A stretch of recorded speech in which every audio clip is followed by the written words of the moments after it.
नहीं। तो पिरामिड में जो बात किए थे, तो मैंने बताया था दो ही पिरामिड उल्टा होता है।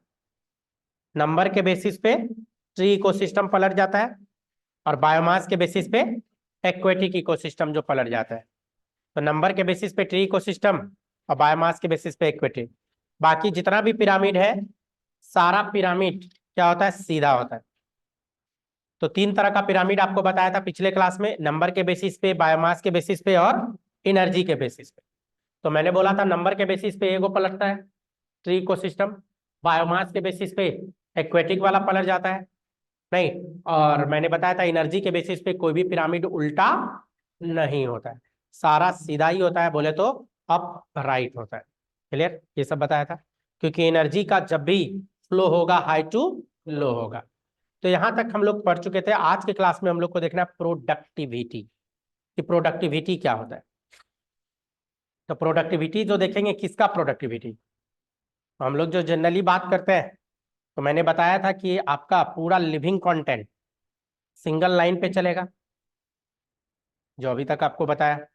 और वो जो सिंगल लाइन आपको बताया गया है, जिसमें बोला था मैंने कि ये प्लांट्स है, प्लांट को खाने वाला रेबिट, रेबिट को खाने वाला फॉक्स, और फॉक्स को खाने वाला लायन। तो मैंने ये भी बताया था ये जो प्लांट है, तो प्रोड्यूसर हम लोग बोल रहे हैं। नहीं, बाकी ये तीनों को हम लोग क्या बोले थे, कंज्यूमर था। ये तीनों क्या था, कंज्यूमर। कैसा कंज्यूमर था, मैक्रो, मैक्रो कंज्यूमर बोले थे। ऐसे तो कंज्यूमर में मैंने बताया था कि एक और कंज्यूमर होता है, जिसको बोलते हैं माइक्रो कंज्यूमर।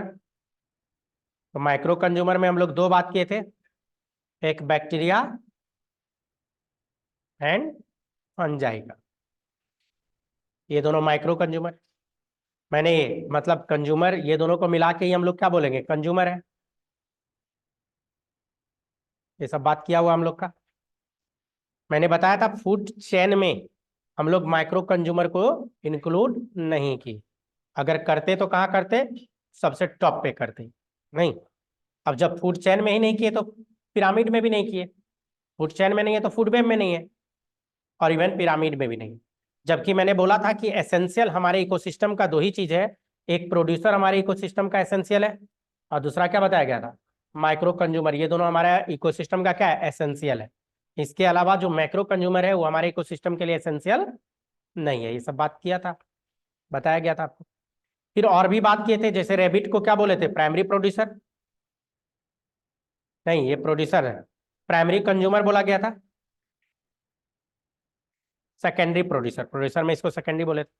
और इसको क्या बोले थे, प्राइमरी कंज्यूमर, इसको सेकेंडरी कंज्यूमर, सब कंज्यूमर है। और इसको क्या बोला गया था, टॉप कंज्यूमर। ये सब बात किए थे। तो प्राइमरी कंज्यूमर बताया गया था हार्बीवोर होता है इकोसिस्टम का। नहीं, सेकेंडरी वाला कार्निवोर ऑफ इकोसिस्टम। और टॉप में बोले थे ओमनीवोरस। हम लोग बात करेंगे इसमें हार्बीवोर कार्निवोर मतलब मिक्सचर मिलेगा।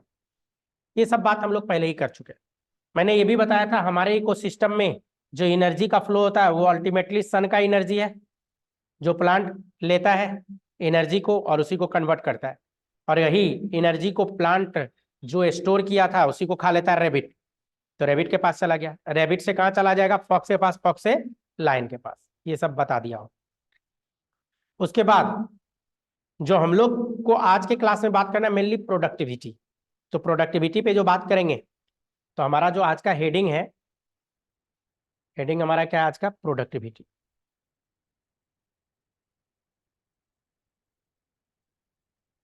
तो प्रोडक्टिविटी में इसको जो बांटा गया है, एक होता है प्राइमरी प्रोडक्टिविटी और एक जो होता है सेकेंडरी प्रोडक्टिविटी।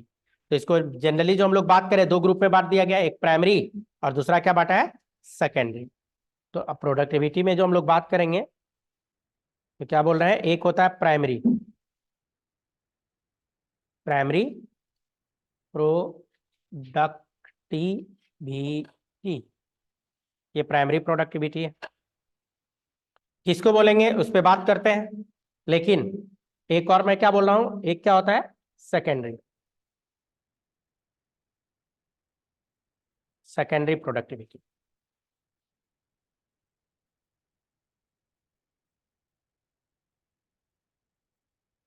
तो एक हो गया प्राइमरी प्रोडक्टिविटी, दूसरा हम लोग बात कर रहे हैं सेकेंडरी प्रोडक्टिविटी। प्राइमरी प्रोडक्टिविटी की जो बात करते हैं किसको बोला जाएगा? तो प्राइमरी प्रोडक्टिविटी की जो हम लोग डिफाइन करेंगे तो amount of biomass, amount of biomass या organic matter produce per unit area, per unit time, नहीं, ड्यूरिंग फोटोसिंथेसिस। चलिए लिख देते हैं इसके बारे में, लिखता हूं। तो प्राइमरी प्रोडक्टिविटी को अगर डिफिनेशन हम लोग दें तो क्या बोलेंगे? Amount, amount of biomass, biomass, या इसी को हम लोग बोल देते हैं organic, organic matter produce per unit area, per unit area, per unit time, या यूनिट टाइम में पर यूनिट टाइम, लेकिन पर यूनिट टाइम से ज्यादा अच्छा है पर unit area over a time, लिखो तो ज्यादा अच्छा है, वो ज्यादा अच्छा। पर यूनिट टाइम मतलब सेकंड हो जाएगा, तो एक सेकंड में प्रोडक्टिविटी कैसे दिखेगा? पर यूनिट एरिया, पर पर unit area over a time, या ओवर अ गिवन टाइम, ठीक है। तो इसी को क्या बोला जाएगा? प्राइमरी प्रोडक्टिविटी की बात करते हैं, यही प्राइमरी प्रोडक्टिविटी होगा। अब जो पर यूनिट एरिया, तो क्या बोला? अमाउंट। तो बायोमास का अमाउंट कैसे हम लोग देखेंगे? बायोमास का अमाउंट जब भी देखेंगे तो केजी में, केजी। पर यूनिट एरिया मतलब मीटर स्क्वायर। अब पर यूनिट टाइम मतलब, तो पर यूनिट टाइम लिखते हैं ना, वो भी ओवर है ये। पर यूनिट टाइम लिखते तो पर सेकंड लिखना पड़ता, तो एक सेकंड में आपको पता नहीं चलेगा। मान लीजिए प्लांट लगा दिए, एक सेकंड में कितना प्रोडक्शन, क्या पता चलेगा? क्या नहीं चलेगा। इसीलिए मैंने उसको काट के क्या फिर लिखा? Over a time period. जैसे मान लीजिए पर ईयर या पर मंथ, तो अच्छा है कि पर ईयर में आप निकालिए। एक बार अगर आपको पता चल जाएगा एक ईयर में इतना प्रोडक्शन हुआ, तो 1 मंथ में कितना हुआ, तो 12 से भाग दे देंगे। नहीं, तो पर मंथ पता चल जाएगा। पर डे निकालना है तो फिर 30 से भाग दे देंगे। पर मंथ पता रहेगा तो 30 से भाग दीजिए, पर डे हो जाएगा। अब पर डे में पर आवर भी निकाल सकते हैं, नहीं, फिर उसको भाग देते चले जाएंगे, 24 से भाग दीजिएगा, पर आवर निकल जाएगा। पर आवर अगर आपको निकल गया, पर मिनट निकाल सकते हैं, फिर 60 से डिवाइड करेंगे, पर मिनट पहले निकलेगा, फिर दोबारा 60 से कर, पर सेकंड निकल जाएगा। क्लियर? तो पर ईयर, यहाँ पे क्या लिखे? Per year. आपका एनसीईआरटी क्या लिखा है? इसी को लिखा है इसे ग्राम पर मीटर स्क्वायर पर ईयर। तो ये रियल में गलत है, नीचे वाला गलत क्यों हो गया? कौन बताएगा? ग्राम हो गया यहाँ।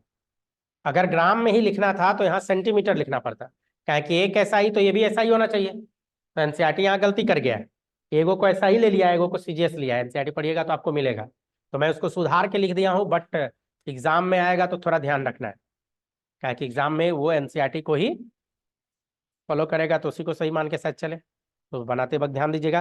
तो ये, या हम इसी को अगर एनर्जी के फॉर्म में लिखे तो क्या लिख सकते हैं? किलो कैलोरी, किलो कैलोरी पर मीटर स्क्वायर पर, एनर्जी के फॉर्म में हम ऐसे दिखा सकते हैं इसको, प्रोडक्टिविटी को। यही जो अमाउंट है या रेट है, रेट ऑफ बायोमास प्रोडक्शन, इसी को क्या बोल देता है? प्रोडक्टिविटी। प्रोडक्टिविटी जो बोला जाता है, ये किसको बोला जाता है? Rate of biomass production. तो जो रेट है बायोमास के प्रोडक्शन का, इसी को हम लोग क्या बोल देते हैं? प्रोडक्टिविटी बोल देते हैं। ये जो प्राइमरी प्रोडक्टिविटी है, इसको दो भाग में बांट दिया गया है। प्राइमरी प्रोडक्टिविटी को फिर डिवाइड किया गया है, जगह नहीं है तो हमको नीचे लेना होगा नेक्स्ट पेज में। प्राइमरी प्रोडक्टिविटी को दो भाग में यहाँ पे बांट दिया। तो मैं फिर से एक बार लिख देता हूँ, प्राइमरी प्रोडक्टिविटी की मैं बात कर रहा हूँ, इसकी बात कर रहे हैं हम लोग, प्राइमरी प्रोडक्टिविटी।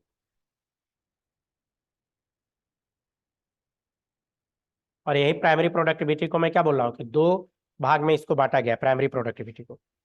किसमें बांटा है? इसी प्राइमरी प्रोडक्टिविटी की जो बात करेंगे, इसमें दो बात करेंगे। एक होता है ग्रॉस प्राइमरी प्रोडक्टिविटी, शॉर्ट में जीपीपी। क्या बोला था? Gross primary productivity. और एक होता है एनपीपी, इसको तो हम लोग लिखते हैं जी, शॉर्ट में जीपीपी।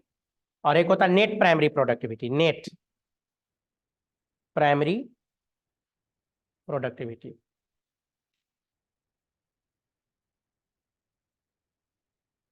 तो एक होता है जीपीपी और एक होता है एनपीपी। तो इसको बोलता है नेट प्राइमरी प्रोडक्टिविटी, शॉर्ट में बोले तो एनपीपी। तो एक हो गया जीपीपी और एक हो गया एनपीपी। अब जीपीपी क्या है और एनपीपी भी क्या है? तो जीपीपी की जो बात करेंगे, ग्रॉस, ग्रॉस का मतलब होता है टोटल, नहीं, टोटल अमाउंट जो बायोमास का या एनर्जी का। तो ऐसे लिखिए, total amount of energy fixed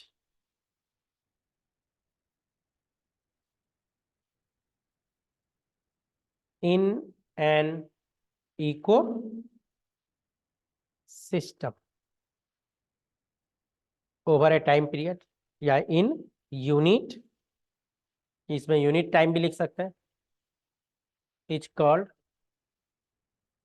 GPP.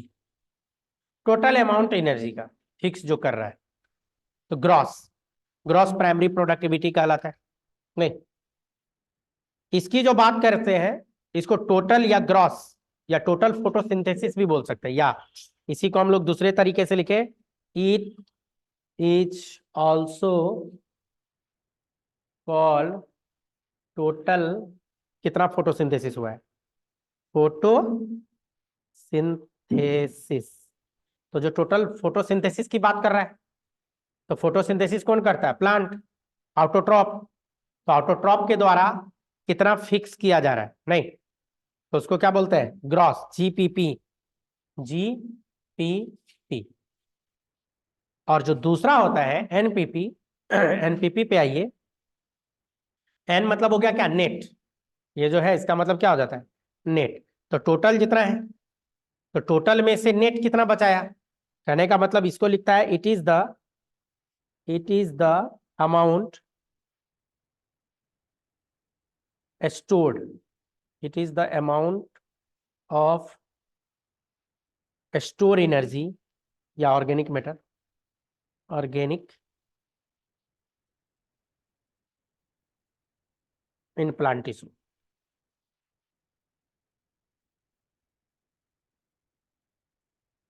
After respiration utilization. मतलब क्या? N P P is equal to G P P minus R. Respiration cost को हटाने के बाद जो रेस्ट बचता है, उसी को हम लोग क्या बोलते हैं? Net primary productivity. Net primary productivity, तो ये बोला जाता है available biomass. Net primary productivity को बोला जाता है अवेलेबल बायोमास फॉर द किसका? Consumption of heterotroph. तो इसी को हम लोग ऐसे भी लिख सकते हैं, available,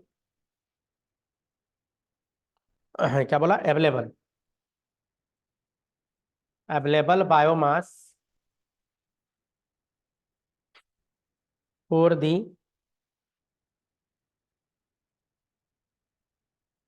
consumption of heterotroph. Heterotroph के लिए जो बचा है वो एनपीपी बचता है। क्या बचता है? एनपीपी। किसके लिए? हेट्रोट्रॉप के लिए।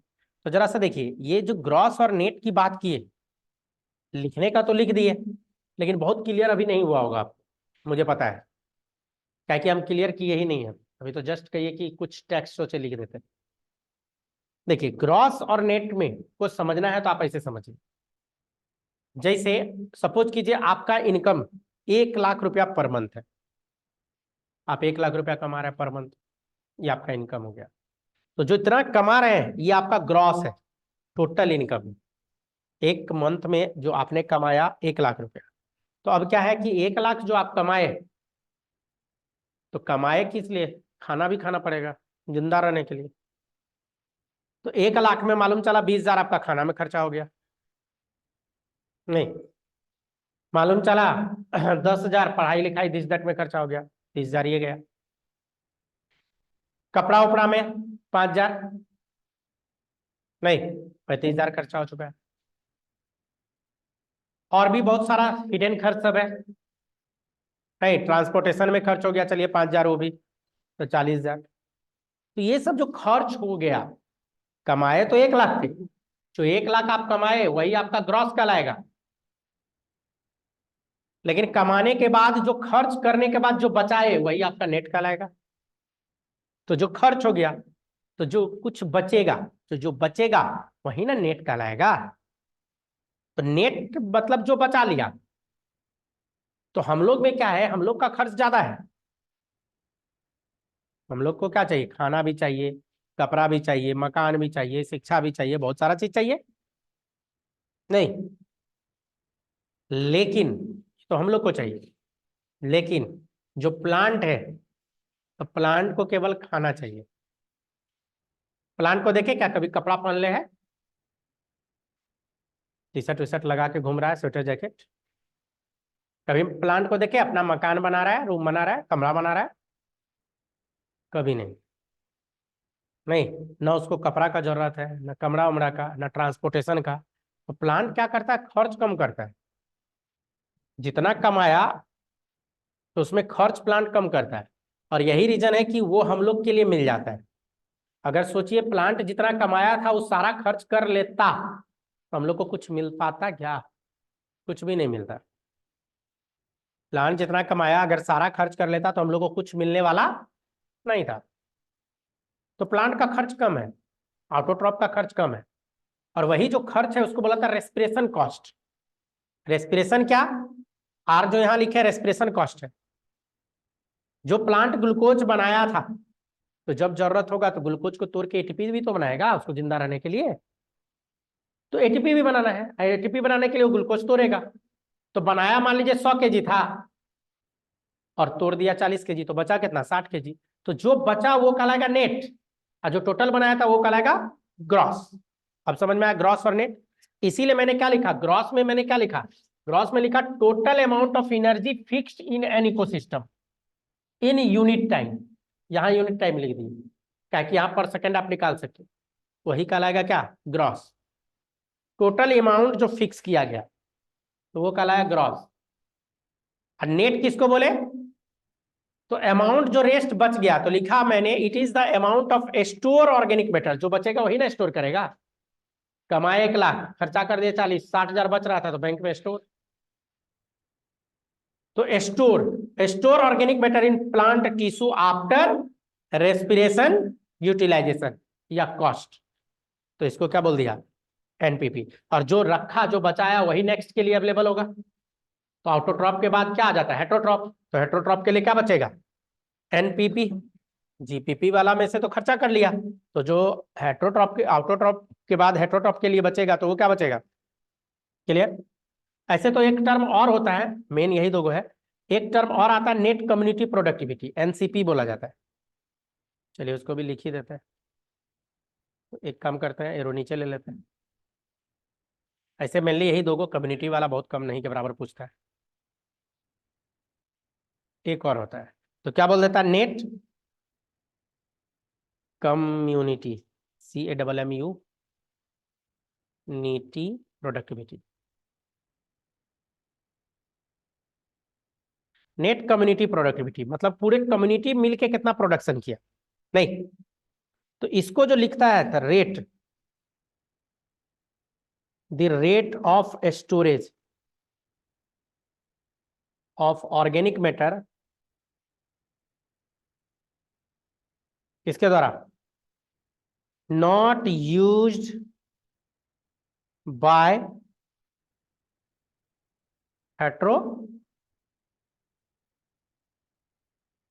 हेट्रोट्रॉप यूज नहीं किया है। यूज कर लेगा तब तो खत्म हो जाएगा। तो हेट्रोट्रॉप में क्या आ गया, रेबिट भी आ गया, फॉक्स भी आ गया, लायन भी आ गया। सारा हेट्रोट्रॉप मिला के, सारा हेट्रोट्रॉप जैसे प्लांट का जो भी चीज था वो कौन लेगा, एनिमल। रेविट लेगा तो कुछ खर्च ना करेगा। रेविट से कौन ले लेगा? फॉक्स। तो ये भी लेगा, तो इसको भी जिंदा रहने के लिए इसका अपना कॉस्टिंग है, खर्च है, फिर इसको भी अपना कॉस्ट है। तो जो ये बचाएगा वही ना फॉक्स लेगा, जो रेबिट बचाएगा वही फॉक्स खा के जिंदा रहेगा, जो फॉक्स बचाएगा वही लाइन खा के जिंदा रहेगा, क्योंकि अगला ट्रॉपिक लेवल है। इस तरीके से चलता है। तो हेट्रोट्रॉप जो यूज नहीं कर पाया, नॉट यूज बाय हेट्रोट्रॉप, इसीलिए मैंने लिखा, तो उसी को क्या बोला जाता है? एनसीपी। मतलब नेट कम्युनिटी प्रोडक्टिविटी की जो बात करें, तो नेट प्राइमरी प्रोडक्टिविटी में से हटा देना क्या? हेट्रोट्रॉप का क्या? Respiration cost. हेट्रोट्रॉप का रेस्पिरेशन कॉस्ट। तो हेट्रो, इसका रेस्पिरेशन कॉस्ट को हटा दीजिए, उसी को क्या बोलता है? Net community productivity. क्लियर है बच्चों? प्राइमरी प्रोडक्टिविटी जो है डिपेंड होगा किस पे? प्लांट स्पीसीज पे। प्राइमरी प्रोडक्टिविटी सबका अगर बात करें तो सीधा सीधी आप एक लाइन में अगर मैं इसको खत्म करूं प्राइमरी प्रोडक्टिविटी, तो फोटोसिंथेसिस जितने चीज को इफेक्ट कर रहा था वो सब कुछ किसको इफेक्ट करेगा? प्राइमरी प्रोडक्टिविटी को। काहे कि प्राइमरी प्रोडक्टिविटी किससे रिलेटेड है? फोटोसिंथेसिस से ही रिलेटेड है। तो जो जो बात फोटोसिंथेसिस को इफेक्ट किया था, आपको प्राइमरी प्रोडक्टिविटी को भी इफेक्ट करेगा। नहीं, जैसे primary productivity depend on the plant species inhibiting in particular area, आखिर कौन सा प्लांट स्पीसीज है, किस एरिया में रह रहा है। नहीं, जैसे प्राइमरी प्रोडक्टिविटी की जो बात करते हैं, तो primary productivity depends on the plant species inhibiting a particular area. जैसे डेजर्ट में अगर कोई रह रहा है तो प्रोडक्शन क्या होगा? कम। ट्रॉपिकल रेन फॉरेस्ट में रह रहा है तो प्रोडक्शन क्या होगा? ज्यादा होगा। तो डिपेंड करेगा उसी पे कि एनुअल रेनफॉल कितना है, वहाँ का टेम्परेचर क्या है, वहाँ का वेजिटेशन क्या है, बहुत सारा चीज पे प्राइमरी प्रोडक्टिविटी डिपेंड करेगा। लाइट कितना आ रहा है, नहीं, प्राइमरी प्रोडक्टिविटी जो है डिपेंड्स कर रहा है प्लांट स्पीसीज इनहिबिटिंग इन पर्टिकुलर एरिया, या ओवरऑल लिखूं तो primary productivity depends on photosynthesis. सीधा सीधी लिखूं तो डिपेंड्स ऑन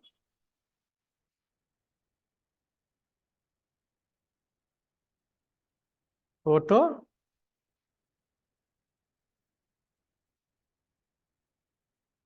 फोटोसिंथेसिस। तो प्राइमरी प्रोडक्टिविटी पूरा फोटोसिंथेसिस पे डिपेंड करेगा। वो डिपेंड करेगा कि कितना फोटोसिंथेसिस हो रहा है। अब फोटोसिंथेसिस जैसे लाइट पे, क्वालिटी ऑफ लाइट पे आपको पता होगा, रेड लाइट पे ज्यादा फोटोसिंथेसिस होता है कि ब्लू लाइट पे? नहीं, तो रेड में फोटोसिंथेसिस ज्यादा होता है देन ब्लू में होता है। नहीं, टाइप ऑफ एरिया पे, कि डेजर्ट है कि ट्रॉपिकल रेन फॉरेस्ट है, वहाँ का टेम्परेचर पे, वहाँ का प्लांट स्पीसीज पे, किस टाइप का प्लांट है, C3 प्लांट है कि C4 प्लांट है। 11th वाले बच्चे को नहीं समझ में आया होगा क्या कि प्लांट फिजियोलॉजी अभी बचा हुआ है, लेकिन 12 वाले बच्चे पढ़ चुके हैं, पिछले ही साल पढ़ाए थे। तो ये सब पे डिपेंड करेगा। तो ढेर सारा फैक्टर है जिसपे प्राइमरी प्रोडक्टिविटी आपको डिसाइड होगा। अगर मैं बात करूं एग्रीकल्चर इकोसिस्टम में, एग्रो इकोसिस्टम में, नहीं, सबसे ज्यादा प्रोडक्टिविटी किसका होगा?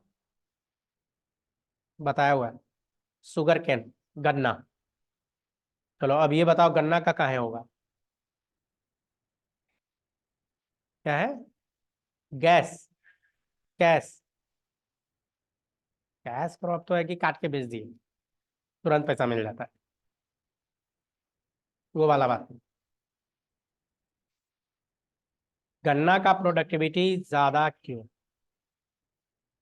प्लांट फिजियोलॉजी अप्लाई करो, 11th वाला नहीं बता पाएगा क्या कि वो पढ़वे नहीं किया। 12 वाले लोग बताओ। C3 C4 कुछ बताए थे? गन्ना C3 प्लांट है कि C4? C4 प्लांट है।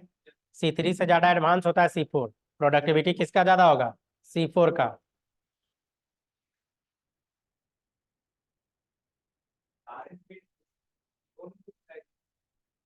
C4 में क्रंच एनाटोमी मिलता है, क्रंच एनाटोमी, प्रोडक्शन ज्यादा होता है, और सबसे ज्यादा प्रोडक्शन C4 का ही होता है, ज्यादा टेम्परेचर में भी ग्रो कर जाता है। लो कार्बन डाइऑक्साइड में भी ग्रो करता है। C4 प्लांट का कैपेसिटी है 8 to 10 ppm कार्बन डाइऑक्साइड का हो तो भी काम चल जाएगा, लेकिन C3 प्लांट 40 to 100 ppm पे काम करता है। खैर इसको पढ़ाऊंगा प्लांट फिजियोलॉजी में, अभी तो बचा हुआ है। और भी बहुत सारा चीज पे डिपेंड करेगा, जैसे कुछ लिमिटिंग फैक्टर होता है। जैसे अगर मैं बात करूं ओशियन, ओशियन ओशियन में प्रोडक्शन रुक जाएगा। ओशियन का लिमिटिंग फैक्टर होता है नाइट्रोजन। सागर महासागर में लिमिटिंग फैक्टर होता है नाइट्रोजन। और लैग में लिमिटिंग फैक्टर होता है फास्फोरस। याद रखिएगा, ये पूछता है। ओशियन सागर महासागर का लिमिटिंग फैक्टर क्या होता है? नाइट्रोजन। और लैग की बात करें तो सबसे ज्यादा प्रोडक्टिविटी कहाँ का देखा गया है? Tropical rain forest. Tropical rain forest जहां टेम्परेचर भी ज्यादा और बारिश भी ज्यादा। सबसे कम प्रोडक्टिविटी कहाँ मिलेगा? डेजर्ट में। डेजर्ट में तो डेजर्ट भी दो तरह का होता है, हॉट डेजर्ट और कोल्ड डेजर्ट। टुंड्रा जैसे बोल दे टुंड्रा तो कोल्ड डेजर्ट। और सहारा वारा की बात करें तो हॉट डेजर्ट की बात करते हैं। ये सब प्रोडक्टिविटी पे डिपेंड करता है हम लोग का बायोटिक फैक्टर कर, बायोटिक क्लोज। तो अब क्या बात करना है? हाँ, सेकेंडरी में एक लाइन हेटरोट्रॉप के द्वारा जो प्रोडक्शन की बात कर रहा है, सेकेंडरी कौन प्रोड्यूस करेगा? लिख दो क्या? लीजिए लिख देता हूँ। सेकेंडरी प्रोडक्टिविटी में बोला जाता है secondary productivity is the rate of formation new organic matter by consumer। किसके द्वारा? इसीलिए छोड़ रहे थे, कंज्यूमर जो बनाएगा। अभी ना बोले प्लांट जो बनाएगा उसको खा के, जो बचाएगा रेबिट खा के जिंदा था। अब प्लांट को खाया रेबिट तो क्या खाया था? Mainly starch. लेकिन रेबिट का स्टोर फूड मटेरियल में क्या आ जाएगा? Glycogen, fat. तो वो इसका क्या कहलाएगा? Secondary product. तो कंज्यूमर पूरा लिखे, इसलिए कि रेबिट, फॉक्स, लायन तीनों क्या है? कंज्यूमर ही तो है। तीनों क्या है? कंज्यूमर ही है। आपका बायोटिक फैक्टर खत्म हो गया है, एबायोटिक फैक्टर पे आता है और एक एक करके देखते हैं। चलिए आते हैं एबायोटिक फैक्टर। तो मैंने याद कीजिए इकोसिस्टम में दो फैक्टर के बारे में बात किया था। हम लोग क्या बात कर रहे थे? इको सिस्टम पे बात कर रहे थे। और इकोसिस्टम में बोले थे बायोटिक प्लस एबायोटिक फैक्टर है, इसी को बोले थे इकोसिस्टम। हम लोग का बायोटिक फैक्टर कंप्लीट हो चुका है। अब क्या बात करेंगे? एबायोटिक फैक्टर, इसी पे बात करेंगे। तो हेडिंग हमारा हो जाएगा abiotic environmental factor of ecosystem. Abiotic factor की बात करते हैं। अब एबायोटिक फैक्टर में हम लोग जो बात करेंगे तो ढेर सारा चीज आएगा। एबायोटिक फैक्टर में जैसे फोटोसिंथेसिस करवाना है तो क्या चाहिए? लाइट। कोई भी इकोसिस्टम बिना एनर्जी का तो जिंदा रहेगा नहीं, और अल्टीमेट सोर्स ऑफ एनर्जी क्या है? सनलाइट। नहीं तो लाइट लिख दिया। दूसरा जो इसी में आएगा टेम्परेचर।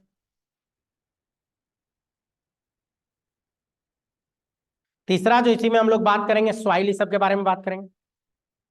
वाटर भी इसी में आएगा, ईटीसी सीधा लिख देता हूं। और भी ढेर सारा एबायोटिक फैक्टर सब आएगा। क्लियर? तो क्या क्या लिखा? लाइट है, टेम्परेचर है, सॉइल है, ये सब आएगा। तो एक एक करके हम लोग देखते हैं, तो ज्यादा अच्छा टेक्स्ट पे देखते हैं, जल्दी हो जाएगा। चलिए टेम्परेचर, जहां जरूरत होगा फिर लिखेंगे। तो यही सब फैक्टर है एबायोटिक फैक्टर में, यही सब फैक्टर है जो सामने आपका लिखा हुआ है। यही फैक्टर में देखें तो जैसा कि अभी बताया कि लाइट हो सकता है, टेम्परेचर, सॉइल, वाटर, नहीं अदर फैक्टर सब भी आएगा। तो पहला हम लोग को देखना है टेम्परेचर, इस सब के बारे में देखेंगे। लेकिन जो भी फैक्टर है ये क्या होता है? कम्प्लेक्स फिजिकल इन्वायरमेंटल फैक्टर कहलाता है। क्या कहलाता है? Complex physical environmental factor. Light जो मेजर किया जाता है लक्स मीटर के द्वारा किया जाता है या फोटोमीटर, क्या नाम दिया जाता है, लक्स मीटर या फोटोमीटर। लाइट क्या होता है, इलेक्ट्रोमैग्नेटिक स्पेक्ट्रा, आप लोग फिजिक्स में पढ़े होइएगा, E M wave, electro, E for electro, M for magnetic, wave कहलाता है। एक टर्म यूज होता है सोलर कांस्टेंट। सोलर कांस्टेंट किसको कहते हैं, सन से जो लाइट आता है जो हमारे एटमॉस्फेयर में एंट्री करता है, तो एटमॉस्फेयर में एंट्री करने के जस्ट पहले उसके पास आखिर कितना एनर्जी होता है, तो जब नापा गया तो पता चला 2 कैलोरी पर सेंटीमीटर स्क्वायर पर मिनट। 1 मिनट में 1 सेंटीमीटर स्क्वायर में 2 कैलोरी एनर्जी मिला जब हमारे एटमॉस्फेयर में घुसने से जस्ट पहले। इसी को बोला था सोलर कांस्टेंट। पार के बारे में हम लोग प्लांट फिजियोलॉजी में पढ़ते हैं। पार क्या होता है, photosynthetic active radiation, PAR, photosynthetic active radiation. PAR का जो वेवलेंथ होता है 0.4 से लेके 0.7 माइक्रोमीटर होता है, म्यू एम, या हम लोग इसी को नैनोमीटर में लिखे तो 400 से 700 नैनोमीटर होता है, नहीं 400 से 700 नैनोमीटर। देखिए इसको हम बना के बता रहे। एक्चुअल में क्या है, अगर आपने लाइट का स्पेक्ट्रा कभी पढ़ा है तो सर ऐसे बताए होंगे लाइट का स्पेक्ट्रा।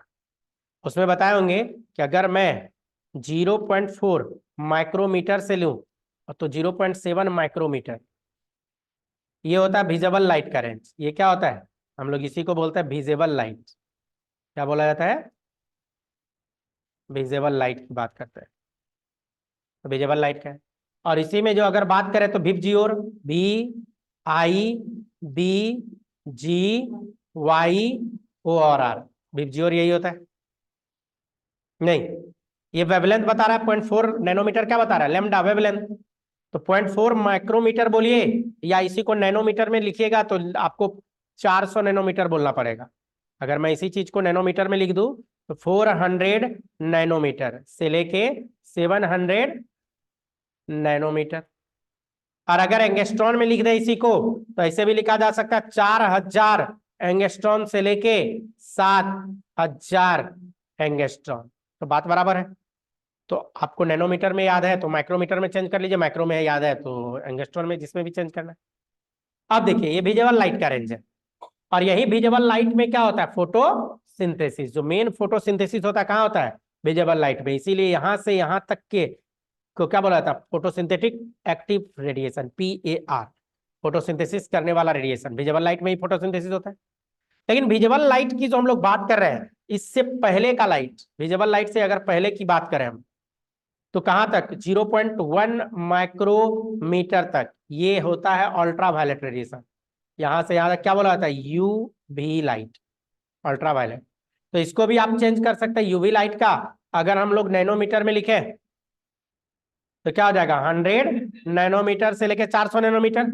या इसी को अगर हम लोग 1000 में लिख दें तो 1000 नैनोमीटर वेवलेंथ से लेके 4000 नैनोमीटर, नहीं एंगस्ट्रॉन, एंगस्ट्रॉन, हाँ यहाँ गलती लिखा गया है, एंगस्ट्रॉन नहीं, तो इस तरह से होगा।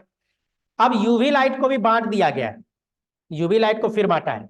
यूवी लाइट को कैसे बांटा है कि यहाँ पे जो यूवी लाइट को बांटा गया बच्चों, तो 0.1 से लेके 0.28 माइक्रोमीटर, और एक बांटा है 0.28 से लेके 0.32 माइक्रोमीटर। इसको बोला था UVA, इसको बोला था UVB, इसको बोला था UVC। तो जरा सोच के बताइए कौन सा लाइट UVA B C में किसके पास एनर्जी ज्यादा होगा, UVC के पास एनर्जी ज्यादा होगा। क्यों एनर्जी ज्यादा होगा, क्योंकि एनर्जी का एक फॉर्मूला आप लोग बचपन से पढ़ते आए हो, hc/लैम्डा। एनर्जी इनवर्सली होता है किसका, लैम्डा का। लैम्डा बोले तो वेवलेंथ, लैम्डा ज्यादा तो एनर्जी कम, और लैम्डा कम तो एनर्जी ज्यादा। तो वेवलेंथ ये दिखा रहे हैं, UVC का वेवलेंथ बहुत ही कम होता है। नहीं, UVC light highly potent light होता है। UVC लाइट जनरली आपको कहिए कि ओजोन ये सब रोक देता है, ओजोन के बारे में सुने होइएगा। ओजोन जो रोकता है अल्ट्रावायलेट रेडिएशन को रोकता है, ज्यादातर UVC को रोक देता है, कुछ UVB को भी रोकता है। नहीं, UVA तो आता है, ये यूजफुल है हमारे लिए भी, लेकिन UVB अगर बहुत ज्यादा मात्रा में हमारे कॉर्निया पे एक्सपोज हो जाए, आई के कॉर्निया पे, तो स्नो ब्लाइंडनेस नाम का एक डिजीज होता है, स्नो ब्लाइंडनेस। वो कहानी खत्म कर देगा, बोले तो अंधापन कर देगा। स्नो ब्लाइंडनेस किसके कारण आता है, UVB, याद रखिएगा, अल्ट्रावायलेट B बर्बाद कर देता है। किसको? कॉर्निया ऑफ आई को, स्नो ब्लाइंडनेस। आप लोग एक और नाम सुने होगा, कैटरेक्ट, मोतियाबिंद। नहीं, सबके घर में ऑपरेशन हुआ होगा, मम्मी पापा दादा दादी दिस दैट, नाना नानी। मोतियाबिंद भी अल्ट्रावायलेट रेडिएशन के कारण ही होता है, यूवी लाइट। इसीलिए देखिएगा कि जो अच्छे लोग होते हैं वो सब गॉगल्स पहनते हैं गर्मी के दिनों में। गॉगल्स इसीलिए पहनते हैं कि गॉगल्स पे आप देखिएगा साइड में लिखा रहेगा अच्छे क्वालिटी का गॉगल, 10-20 रुपया वाला नहीं, नहीं अच्छे क्वालिटी का आप खरीदिएगा तो लिखा रहेगा यूवी प्रोटेक्टेड, और वो यूवी बी यूवी सी सबको रोकता है गॉगल्स।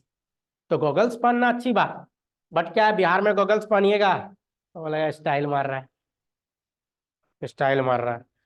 और लोग करता भी क्या है कि गॉगल्स पहनता कम है और खोजता ज्यादा है, नहीं ऐसे लगा के चलेगा। तो भाई यूवी रेडिएशन को, गॉगल्स का मतलब होता है, देखिएगा क्रिकेटर ये सब भी जब धूप में खेल रहा होगा तो सब लोग गॉगल्स लगा के रखता है, जानता है ज्यादा लाइट को एक्सपोज होने नहीं देना है। ज्यादा यूवी लाइट अगर एक्सपोज हो गया तो दिक्कत कर देगा। ऐसे यूवी लाइट यूजफुल भी है लेकिन लो अमाउंट में, अल्ट्रावायलेट।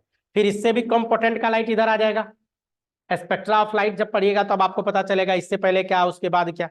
तो स्पेक्ट्रा ऑफ लाइट, उसमें जब देखिएगा तो सारा रेंज आपको लिखा रहता है। स्पेक्ट्रा ऑफ लाइट में जो बात करेंगे तो उसमें क्या होता है, सारा रेंज ही लिख के दे देता है लाइट का स्पेक्ट्रा, कि अल्ट्रावायलेट यूवी रे है, फिर उससे पहले क्या होता है,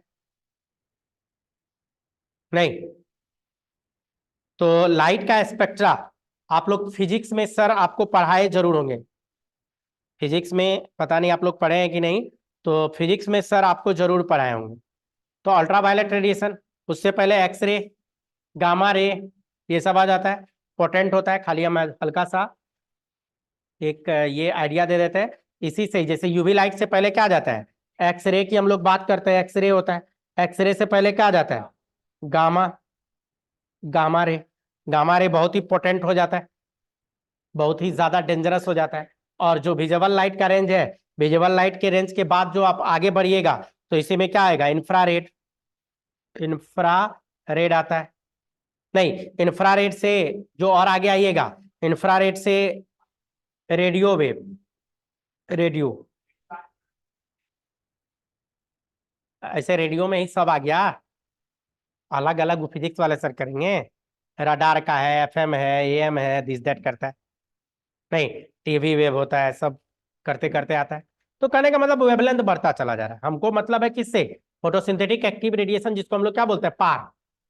हम लोग को किससे मतलब है, फोटोसिंथेटिक एक्टिव रेडिएशन, जिसको बोलते हैं पार। क्योंकि फोटोसिंथेसिस ही नहीं होगा तो प्राइमरी प्रोडक्टिविटी कैसे होगा, अब प्राइमरी ही नहीं होगा तो फिर कंज्यूमर खाएगा क्या, नहीं। तो इसीलिए हम लोग को मतलब है इससे। और थोड़ा सा अल्ट्रावायलेट बात किया, यूवी लाइट जो है ना म्यूटाजन होता है।